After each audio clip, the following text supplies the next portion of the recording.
Hello friends, मैं Arvind Sanghar Vihaan education channel पर आप सभी दोस्तों का हार्दिक स्वागत करता हूं। तो दोस्तों, आज के हमारे सेशन पे हम जानेंगे संविधान की प्रस्तावना के इम्पोर्टेंट क्वेश्चंस जो सभी प्रकार के कंपटीशन एग्जाम के लिए बहुत इंपॉर्टेंट हैं और बहुत बार एग्जाम वगैरह में पूछे गए हैं। दोस्तों, कल के सेशन में हम संविधान की प्रस्तावना का टॉपिक वाइज इसको पढ़े थे, तो आज हम इसके इम्पोर्टेंट क्वेश्चंस के बारे में जानेंगे। तो दोस्तों, चलते हैं हमारे आज के सेशन पे।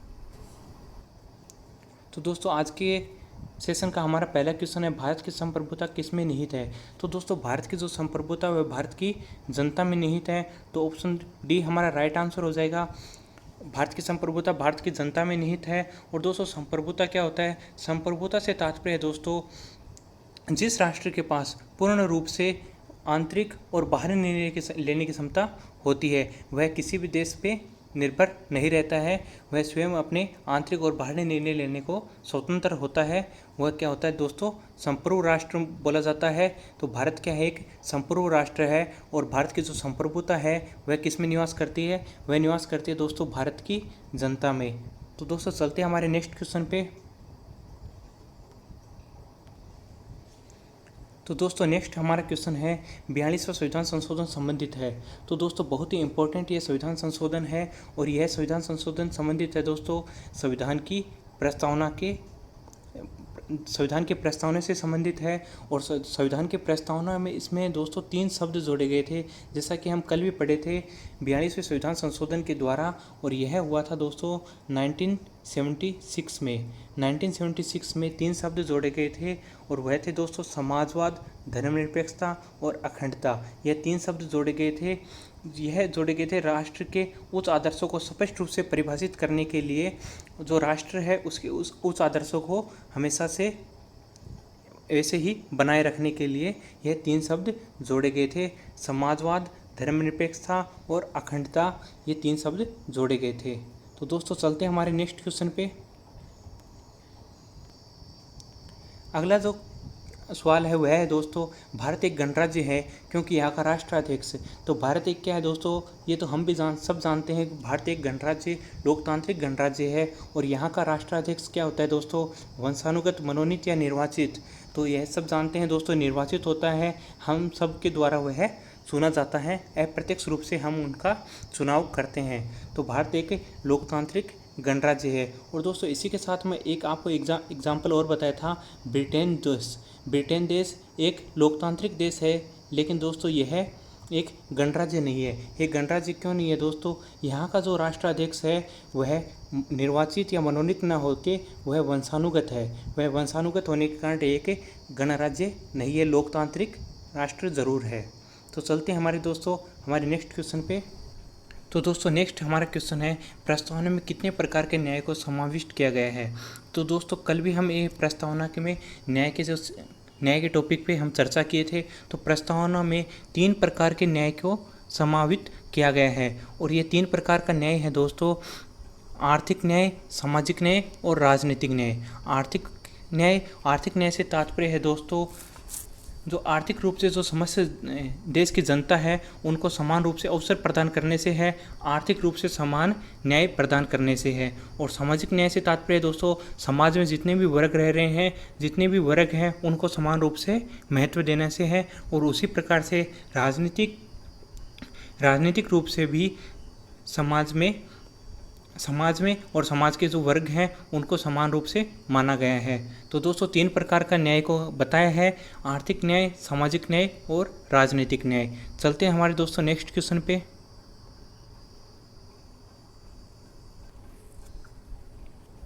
नेक्स्ट हमारा क्वेश्चन है दोस्तों, जनता के लिए जनता के द्वारा शासन किसका कथन है।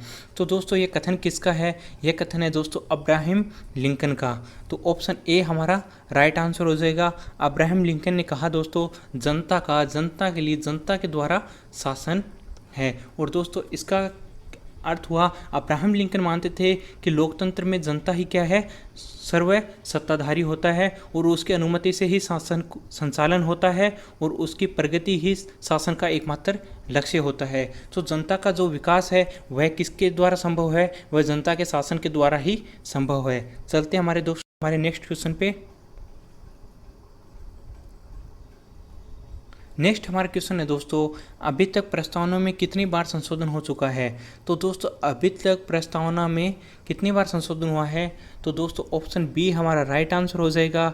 अभी तक संविधान की प्रस्तावना में सिर्फ एक बार संशोधन हुआ है और वह संशोधन हुआ है दोस्तों 42वां संविधान संशोधन, जो हुआ है 1976 में। और इसमें यह भी पता है दोस्तों कि इसमें 3 शब्द जोड़े गए थे और वो 3 शब्द थे दोस्तों समाजवाद, धर्मनिरपेक्ष और अखंडता। यह 3 शब्द जोड़े गए थे 42वें संविधान संशोधन के द्वारा 1976 में। और दोस्तों अभी तक प्रस्तावना में सिर्फ एक बार संशोधन हुआ है। तो चलते हैं हमारे दोस्तों हमारे नेक्स्ट क्वेश्चन पे।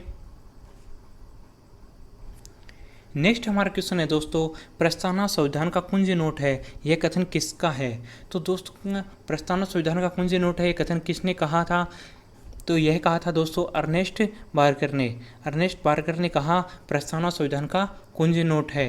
तो ये काफ़ी बार बहुत ही इंपॉर्टेंट क्वेश्चन है दोस्तों, एग्ज़ाम में भी पूछा गया है और आगे भी एग्ज़ाम वगैरह में ज़रूर ये पूछा जा सकता है। तो इस क्वेश्चन को दोस्तों नोट डाउन करके रखें, बहुत इंपॉर्टेंट क्वेश्चन है। और दोस्तों अर्नेस्ट बार्कर ने कहा प्रस्तावना संविधान का कुंजी नोट है, और एन ए पालकीवाल ने भी कहा था दोस्तों। और इनका कथन क्या था दोस्तों, इनका कथन था संविधान जो प्रस्तावना है वो संविधान का क्या है, एक परिचय पत्र है। तो इन्होंने क्या कहा, प्रस्तावना को संविधान का परिचय पत्र कहा था दोस्तों।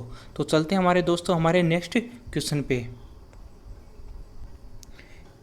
तो दोस्तों हमारा नेक्स्ट क्वेश्चन है, प्रस्तावना का प्रारूप कहाँ से लिया गया है। तो दोस्तों जो प्रस्तावना का जो प्रारूप है वह लिया गया है दोस्तों अमेरिका से। तो जो अमेरिका के जो संविधान है उससे प्रस्तावना का प्रारूप लिया गया है। तो इसका प्रारूप हो गया दोस्तों अमेरिका से। और दोस्तों अगर इसकी बात करें इसकी भाषा की, तो इसकी भाषा जो है वह ली गई है दोस्तों ऑस्ट्रेलिया से। तो ऑस्ट्रेलिया से तो इसकी भाषा ली गई है और प्रारूप लिया गया है दोस्तों अमेरिका से। तो दोस्तों चलते हैं हमारे नेक्स्ट क्वेश्चन पे। तो दोस्तों हमारा नेक्स्ट क्वेश्चन है, प्रस्तावना में कितने प्रकार की स्वतंत्रता की बात की गई है। तो दोस्तों प्रस्तावना में 5 प्रकार की स्वतंत्रता की बात की गई है। और दोस्तों ऑप्शन डी हमारा राइट आंसर हो जाएगा। और वो दोस्तों स्वतंत्रता के 5 प्रकार हैं। यह है दोस्तों विचार की स्वतंत्रता है, अभिव्यक्ति की स्वतंत्रता है, विश्वास, धर्म और उपासना। विचार हो गए दोस्तों, अभिव्यक्ति, विश्वास, धर्म और उपासना। यह 5 प्रकार की स्वतंत्रता की बात है ये संविधान की प्रस्तावना में की गई है। और दोस्तों संविधान के जो स्वतंत्रता जो मौलिक अधिकार की बात करते हैं, तो वह अनुच्छेद 19 में 6 प्रकार की स्वतंत्रता की बात की गई है। वह स्वतंत्रता की बात अलग है दोस्तों। ये प्रस्तावना में जो स्वतंत्रता दी गई है वह 5 प्रकार की स्वतंत्रता दी गई है, विचार की, अभिव्यक्ति की, विश्वास की, धर्म की और उपासना की। यह 5 प्रकार की स्वतंत्रता की बात की गई है। चलते हैं हमारे दोस्तों हमारे नेक्स्ट क्वेश्चन। तो दोस्तों नेक्स्ट हमारा क्वेश्चन है, किस अनुच्छेद के अंतर्गत प्रस्तावना में संशोधन किया जा सकता है। तो दोस्तों अनुच्छेद 368 के तहत प्रस्तावना में संशोधन किया जा सकता है। ऑप्शन डी हमारा राइट आंसर हो जाएगा। तो दोस्तों पहले जो सुप्रीम कोर्ट था वह संविधान का भाग नहीं मानता था, प्रस्तावना को संविधान का भाग नहीं मानता था। परंतु 1973 के मामला था दोस्तों केशवानंद बनाम केरल राज्य 1973 मामले के बाद सुप्रीम कोर्ट ने अपने फैसले में बताया दोस्तों प्रस्तावना क्या है, संविधान का ही एक भाग है और इसे संविधान के अनुच्छेद 368 के तहत संशोधित किया जा सकता है।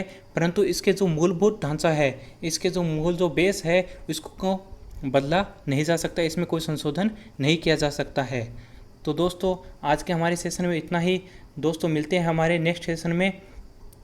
तो दोस्तों वीडियो पसंद आए तो लाइक और शेयर करें, चैनल सब्सक्राइब करें, बेल आइकन प्रेस करें।